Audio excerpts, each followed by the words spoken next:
Hello Internet, this is Sunny coming at you with another video. Today we're going to talk about International Day Without a Woman protest strike thingamabob protest.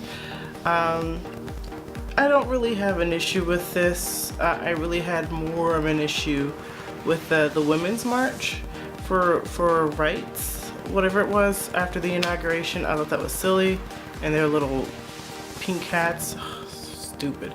But anyways, I still have an issue with this one, just not as much. So today, the Women's March, not Women's March, it's called hashtag A Day Without a Woman, and it says, according to USA Today, which I'll link below, it says International Women's Day, March 8th, which is today, is a day meant to tout the social, economic, cultural, and political successes of women while urging more gender equality. The first Women's Day was in 1909, but in February, when 15,000 women marched through the streets of New York demanding improved pay, shorter hours, and voting rights. So they asked for shorter hours. Okay. So that one I can agree with, because in 1909 we did not have a lot of rights.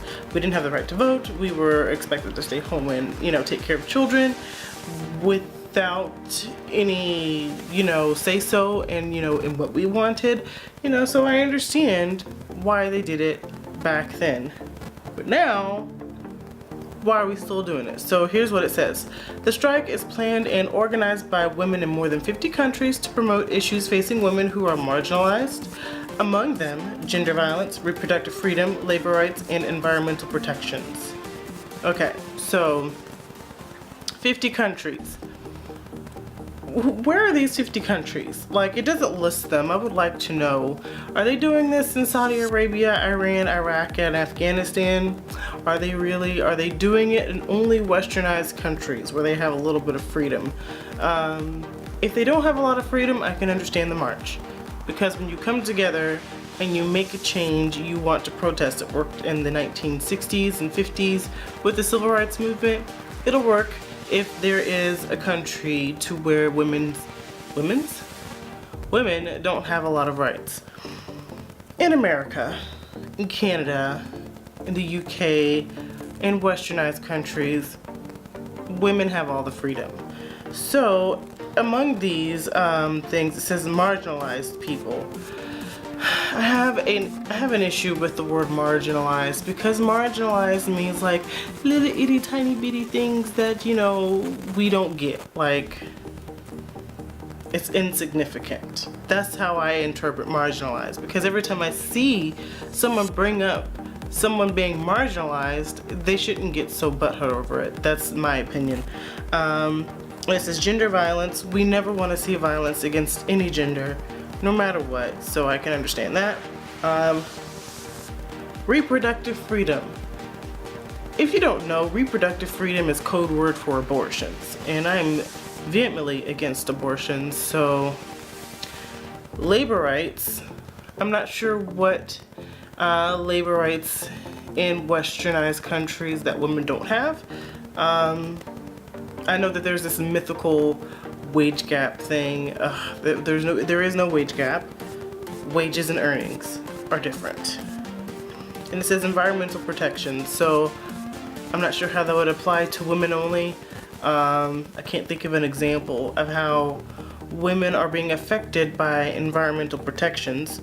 So according to this USA Today article, it says women are encouraged to not work whether your job is paid or unpaid. If you knew about this well in advance, because if I want a day off, I have to ask 2 weeks in advance. I'm not going to ask for this day. I already have Wednesdays off. Naturally, I get Wednesdays off. So I inadvertently participated in this. If it was up to me and I had to work and I wouldn't take the day off. And it also says women are being asked to avoid shopping in stores and online, except for local small businesses and women-owned companies that support a day without women.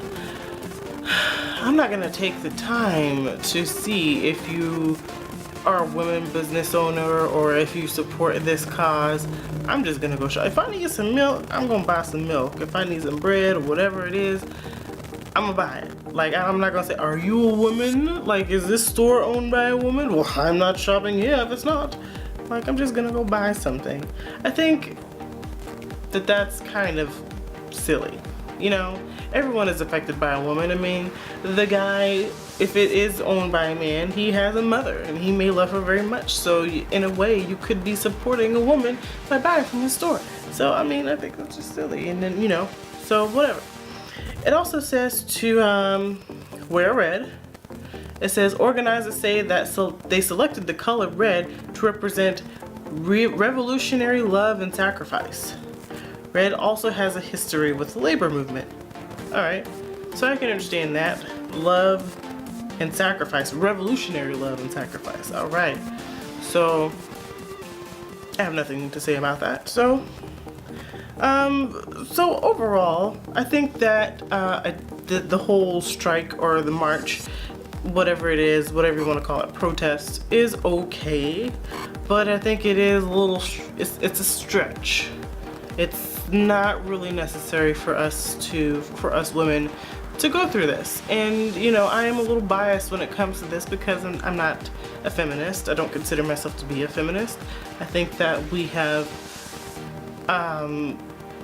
succeeded in our goals to be equal to everyone when it comes to rights and, you know, freedoms. So yeah, that's it. If you participated in this A Day Without a Woman, let me know your comments below and how you participated, and if you did not, let me know your reasons why you did not. So that's it. I hope you have, oh God, I can't talk today. I hope you guys have a great day, and I will go do the same. Bye.